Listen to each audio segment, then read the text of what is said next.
Hi guys, good morning. Samahan niyo ako guys, papunta tayo sa palengke. Maglalakad ako dito sa subdivision namin. Bibili tayo ng pandesal. Dito ako palagi maglalakad guys. 2 araw bago maubos yung pandesal namin. Tinitipid. Pagka 2 araw guys, maglalakad na ako dito.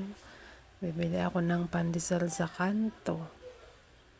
Mga mga 30 minutes din. 30 minutes.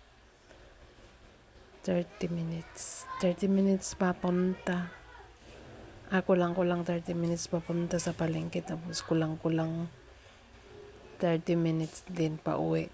So, mga 1 oras din ako maglalakad. Yun na lang din yung exercise ko. Ganyan talaga ang buhay.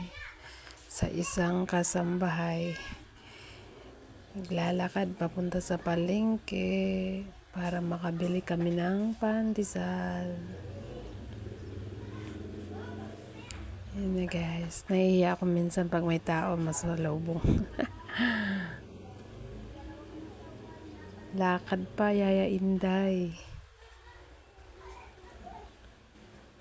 Yan na lang din yung exercise natin. Papunta tayo sa bilihan ng pandesal. Actually, malayo pa yung bilihan ng pandesal. Kaya lang dito sa kanto. Ayan guys, palabas na ako dyan sa subdivision namin. Papunta na yan dun sa kanto.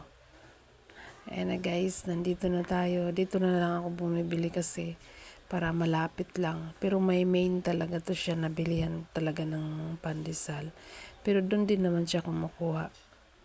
Kaya dito na lang ako sa malapit. Ayan na yung pandesal ni Kuya. Ano yan guys? Malunggay pandesal. Yan. Tig 5 pesos ang laki na.